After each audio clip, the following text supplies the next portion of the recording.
I've got Nicholas Janni with me today. We've invited him here to speak with us on the power of presence and trauma. He got extensive experience working with individuals and groups on trauma, collective trauma, and individual trauma. And I'll share a little bit about Nicholas. Ever since a life-changing awakening at the age of 16, he's devoted his life to the development of consciousness and to healing. In his first career, he was a theater director and has spent over 30 years researching the theory and the practice of the zone of peak performance. Over the last 20 years, he has gained an international reputation for his transformational coaching and leadership development seminars. I've personally experienced an event with Nicholas presenting and speaking, and it left me profoundly impacted. And so I was very excited to bring him here and share him with you today. Nicholas, thank you for joining us, and thanks for being flexible as we deal with the tech issues. Thank you, Shannon. Thank you. So can you talk to us a little bit about trauma? We'll start from, yeah. Right, yes, I know one of the topics you wanted to touch on was, what are the ways we could mitigate or in some way at least begin to take care of what for sure is a collective trauma that we're in now. So let's really start at the beginning. Let's start with what trauma means in an individual and then what it means in a collective, because they're very related, obviously. So what I've come to understand, the best way I can put it is that the definition of trauma is when I or you or anybody has an experience that we cannot digest, meaning it feels too much. We can't allow the feeling to pass through us. We have to reduce the intensity, and very often that means that in the end we kind of freeze it. And it's actually amazing that we know how to do that. We have a kind of inbuilt intelligence, because you meet people who really suffered horrendous trauma early in life, and yet they're functioning. And that's already incredible. Mm-hmm. Of course, some people get really broken, but many, many people function in spite of trauma. But the fact is that we freeze parts of us, and we learn to, it's like we move into a part of us that feels okay enough to continue. And we function, and many people function successfully. It's just that whole parts of our humanity, whole parts of our life force are frozen. And that has a big effect on often on how we relate. Like our heart tends to get a little bit numb, particularly actually in men, I would say. I mean, that's a whole other topic. But, I work with a lot of very senior male executives, and the first thing we often have to face is like, if I say, how are you feeling right now? They don't know. Mm. But that's beautiful when we can acknowledge that, not as something wrong, but because the first step is to actually acknowledge that. It's really a big step, because otherwise we just continue not knowing that we don't know what we're feeling. Right. The second thing about trauma is that in those moments when we had to freeze parts of our experience, almost always we also felt alone. Meaning that there was no one there who was able to say to us, it's okay, just let yourself feel, I'm here. If you're experiencing a lot of anxiety, I'm here. See if we can just together allow that to flow. Therefore, one of the biggest antidotes that we can provide with each other now is exactly presence, which means I'm here with you, I feel you, and if you're feeling anxiety or grief, I'm willing to be with you as you feel that. I'm not going to fix it. I'm not going to try and get you out of it. in any way whatsoever. I'm going to truly be with you. And that's really where we can say that's an essence of the power of presence. Because it's like when we can do that, and already today I've, for instance, done 3 sessions with people where we were doing that, it's like a whole part of you comes online that was offline before. And it's very visceral. It's nothing to do with thinking. Because in the so-called normal way of functioning, particularly let's say in the corporate world, most people have located themselves in the strategic thinking mind. Like that's where I am. But actually that's a peripheral part of who we are. But because everyone is doing that, it seems normal. And I call that the culture of absence, because in that zone, we don't feel each other. We don't really connect. Even our empathy is turned right down. And this is very, this is a big consequence of the frozenness. But if we give each other these deep listening spaces, I'm really here with you. And you feel safe enough, even just to begin to touch feelings that have normally you can't. So at the moment, everyone is to some degree unsettled. To some degree, everyone is unsettled. I can't believe there's anyone who feels, well, I'm really fine. No, we're in a deep uncertainty about what's going to happen. There are huge financial implications. We're in danger of dying. Excuse me for being so direct, but we carry in us a fear, wow, if I got the virus. So however well we're functioning, there is varying degrees of anxiety and of course grief. I mean, we only have to watch the news and there are heartbreaking stories, people dying alone or people dying and their daughter looking on FaceTime as they die. I mean, but we need to feel this, we need to create enough presence together that we don't go numb, that we really feel. But we need supporting. We can't do that alone. What you wanted to say? No, I was just, you were suggesting that we really feel into these the grief and the fear and not just bypass it. Totally. And I think a lot of us want to, it's very scary. It's frightening times. We have children, we have elderly parents, we have jobs that are at risk. And so, how can we, in our homes even, we're each coming at this from a different place. How do we want to fix it. So Right. how can we come back into our body and feel these in a safe way that's constructive? Right. Well, actually, part of the answer is in your question. Because you said something very important. You said, how can we come back into our body? Mm-hmm. So that's where we need to really support each other to do that. We need to, whether it's with our partners or with groups we're in, we need to support each other so that we can then support our children. We need to have regular ways in which we sit with each other online. I'm working with a lot of people, but I also regularly have small groups where I can process what's happening in me, which enables me to then hold other people. But the key, as you absolutely pointed to, is that I come back into my body and that I feel someone is with me as I do that. Now, what I can also do, of course, which is more important than ever, is my own subtle body work, whether it's yoga, Tai Chi, Qigong. I can really up those practices.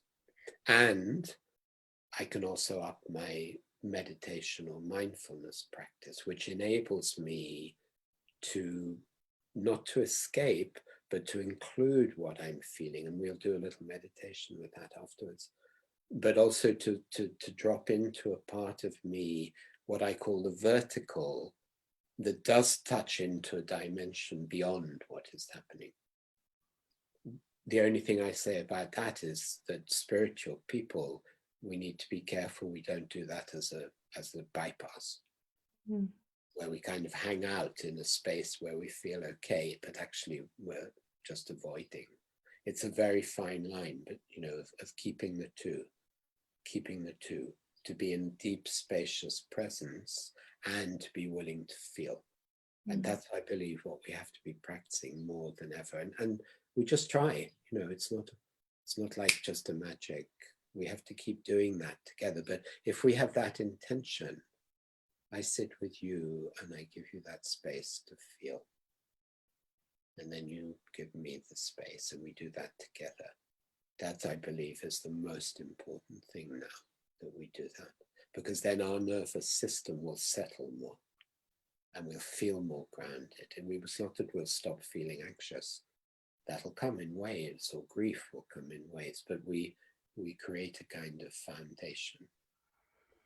And then does that, yeah, that's what Yeah. it's. Yeah, absolutely. I think so. I would love to touch on, grief and fear and how it can manifest in the body and how we can bring awareness to it, so that we are able to kind of go there and then be Okay, present with each other and very good. really Okay. identify how that could feel and how we Okay. can discharge it. Let's come to that, because I want to just first mention the collective, Yes, because please. it's such an important topic. Mhm. So what is collective trauma? In many ways, it's a lot of individuals carrying trauma in a big group. So it's like if we go through a war scenario, or a natural disaster, or a shooting incident which affects the whole community, then we can say, yes, there are a lot of individuals who got frozen, and that then exists in the collective energy field here. And the important thing about this is that if we don't process it, it continues. It continues. So, I've done a lot of work in groups where we've worked, for instance, with the Holocaust, Mhm. because the energetic effect of that is not finished, far from it, because we need to keep processing. The same would be true, by the way, of slavery in your culture, because Yeah, I worked with that as well. And I work with absolutely. certain senior African American executives. And when we chip away at the kind of layers, we find that it's deep inside them. It's in the whole culture. So why is that important? Because what we can do, as well as sitting with each other, is we can sit in groups, and I'm doing more and more of that. I call them circles of presence, where there is at least one person, and it's usually me, although it can be others, but let's say it's me. I'm holding a safe enough space that together we can work in pairs, in triads, then we can come back together, and we create together an energy field of presence that is exponentially more powerful even than working one-to-one. It's really something very special when a group is doing that together. So it's like we create an energetic field together in which our individual systems can process, but supported by the group together. And it's amazing. It works online perfectly. We feel together this kind of bath of presence. And that I also believe that, it's not provable, really, but I believe that has an effect on the greater whole as well. That if groups of people are regulating their nervous systems in that way, coming back into online presence, meaning I'm here, I feel myself, I feel you. That's what online means. I feel here, I feel my body, I feel my heart, and I feel you. And if a whole group is doing that together, it's very powerful. And that already takes care of some of the layers of collective trauma. Mm. Well, we're dealing with a collective trauma happening at a scale that we haven't seen in our lifetime. Exactly. And so what will it look like next year or 5 years or 10 years? And how can we continue to metabolize this? Right. That's a beautiful word. That's a very good word. I think that's exactly the right word. And that's what I'm pointing to creating groups together where exactly, I love that word, where by feeling into our body Mm-hmm. in a way, in a circumstance where we feel supported, the energy metabolizes exactly that. It doesn't need fixing, healing, analyzing. It needs us to feel it, and something metabolizes. That's beautiful. And perhaps this, slowdown that's happening because of this trauma is giving us the perfect opportunity to begin to do that. If we haven't been working, within ourselves and then within small groups or even within a larger portion of our community, this is the perfect opportunity to begin to create those opportunities to really be present with each other and to begin to integrate this energy. I agree. Yeah. We're in, whether we like it or not, we're in an enforced pause. Mm.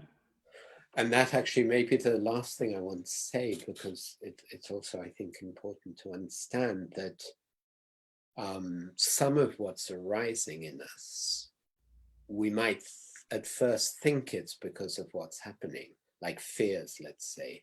But actually, what I'm understanding is that because there are less distractions, less of our normal activities that keep all of that a bit buried, that actually we're also having an opportunity, if we see it in that way, to meet fears that we've been walking with for a long time, even ancestral levels of fear.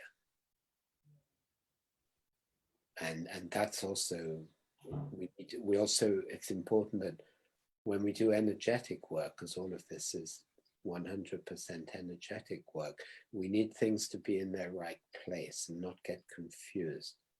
So when we do feel fear, sometimes it's very good to recognize, whoa, this is actually a 5-year-old fear in me. Or I was working with someone a couple of days ago, and we were working with how he carries a level of deep unsafety in him. This is a very successful man. And halfway through our session, he just suddenly said to me, my grandfather was in a concentration camp.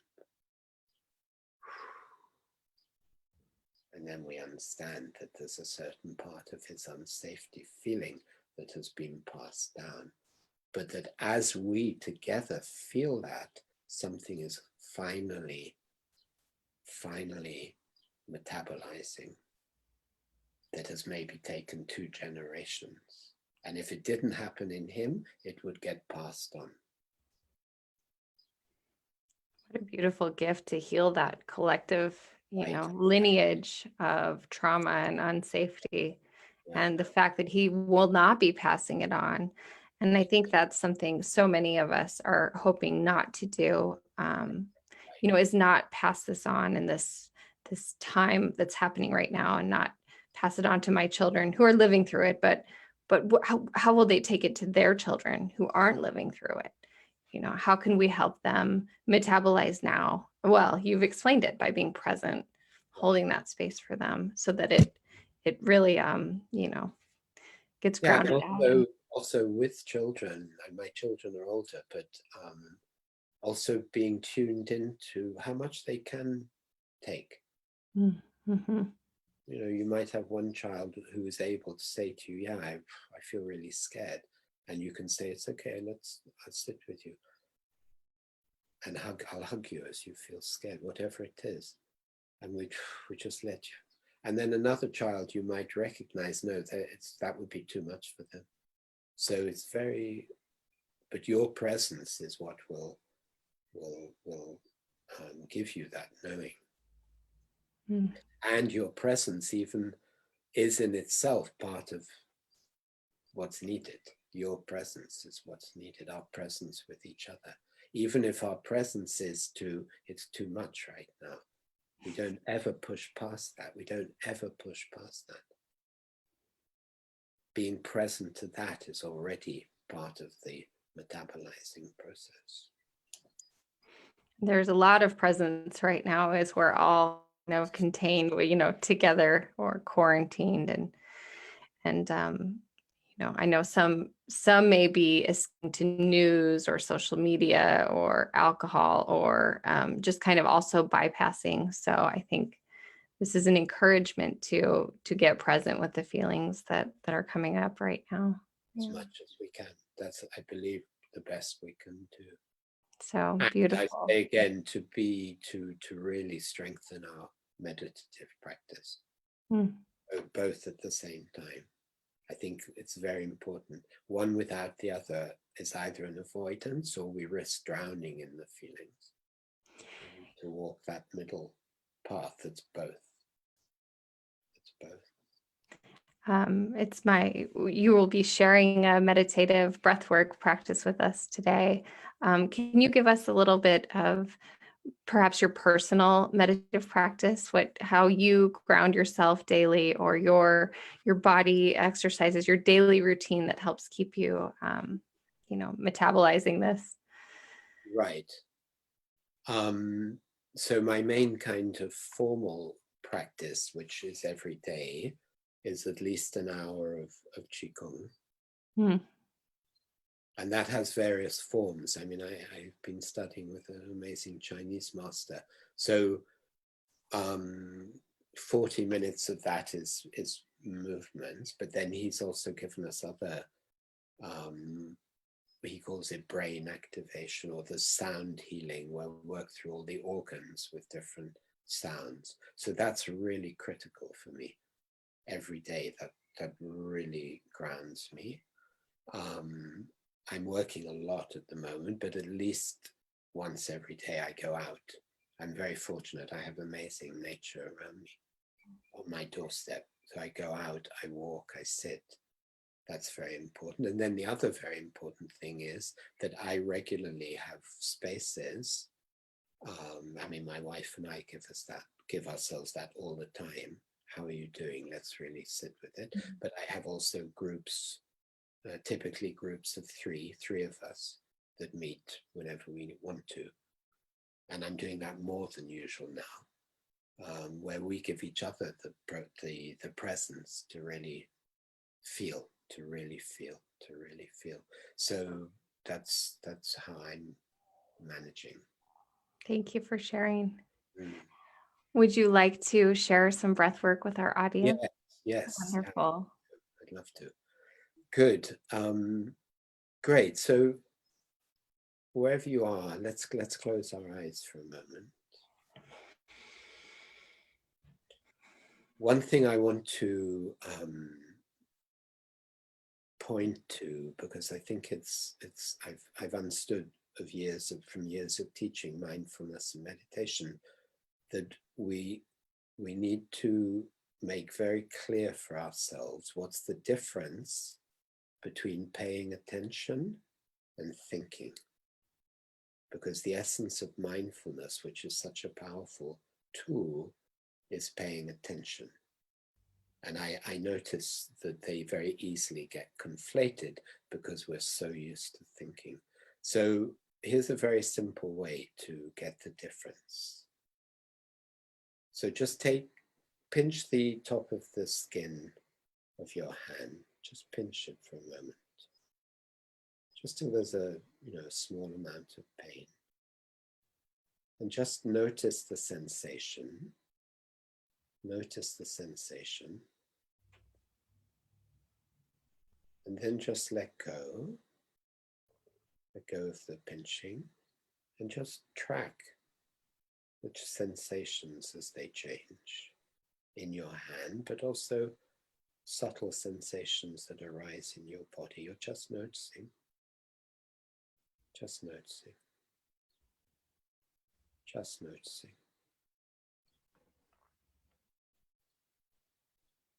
And at the same time, perhaps you can also notice sounds. Sounds that are in the room you're in. Sounds that are in the building. Sounds that are coming from outside. You just notice. Just notice sounds.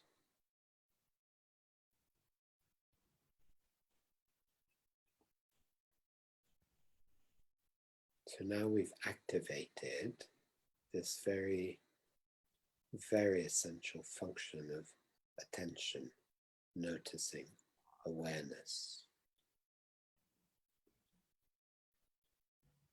And then let's choose to take our awareness right down into the body. So you first of all have a sense of the structure of your body.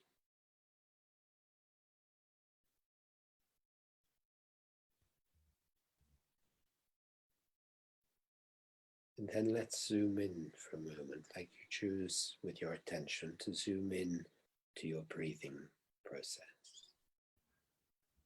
And you simply notice exactly what happens each time you breathe in and each time you breathe out. The sensations, the movements.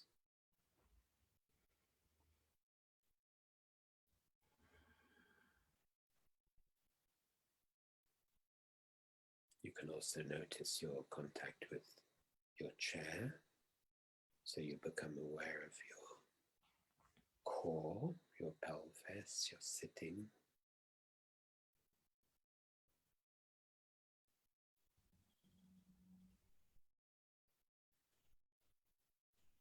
You notice the sensations in your legs.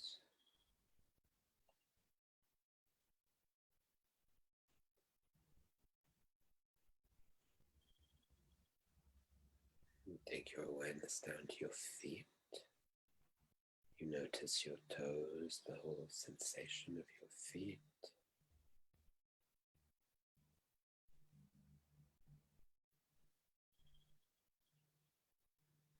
Contact with the floor.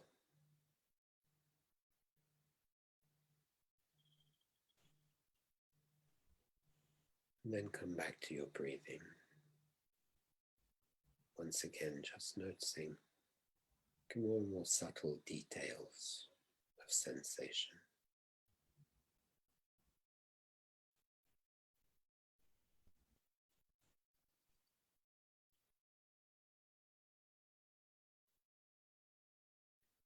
And then let's take an interesting step. Let's have an intention. There may be several hundred people of us now, several hundred people gathered. Let's have an intention to bring that into our awareness. That each of us is sitting wherever we are, physically alone, or maybe with one other person. But let's bring our attention to the fact that we're a group sitting here together right now. And however that works for you, just allow that to come into your feeling awareness. We're a group of people in the middle of a very challenging time.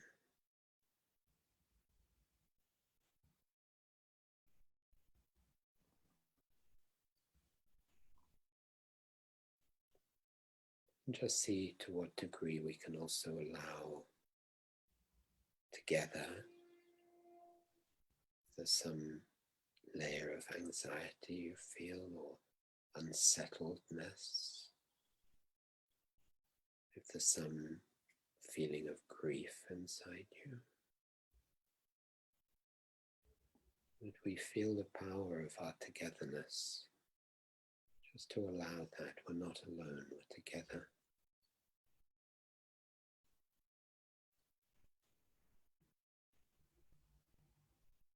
And we're supporting each other to just make contact with any layer of experience or emotion that you contact right now, or not. Maybe you feel just calm, that's also totally fine.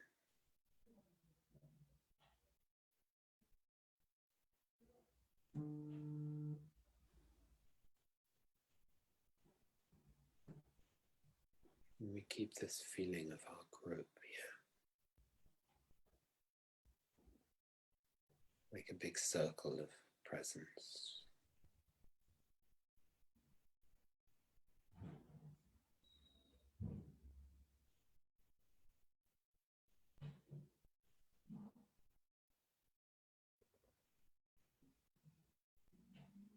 then let's take one more step together. Let's notice that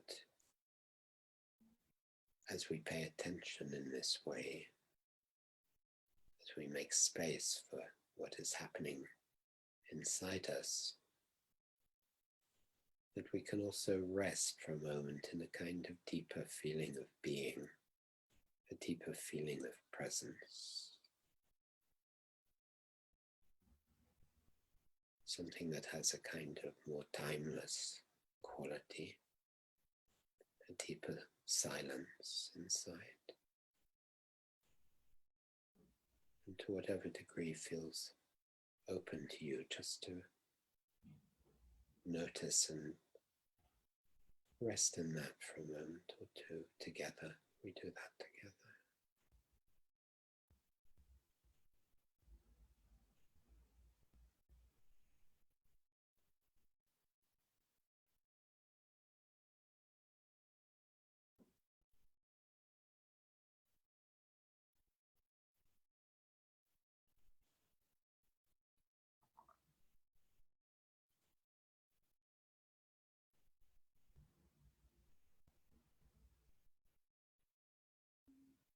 And then let's bring our awareness fully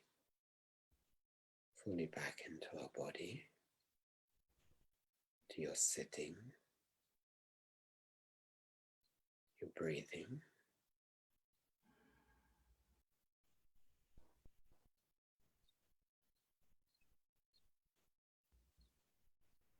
And to whatever degree feels available to you, that we keep this feeling of the group field that's here. And in your own time, staying in touch with your inner experience,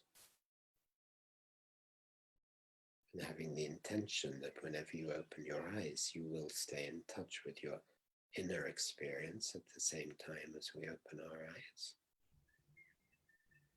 Then let's gently open our eyes.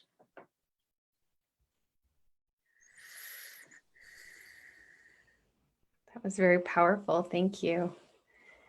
I think that's a beautiful way to end our time together here today. And I hope those of you in our audience enjoyed that powerful presence and observation and collective awareness. I know I did. So, Nicholas, thank you so much for joining us. Do you have any last words to share with us?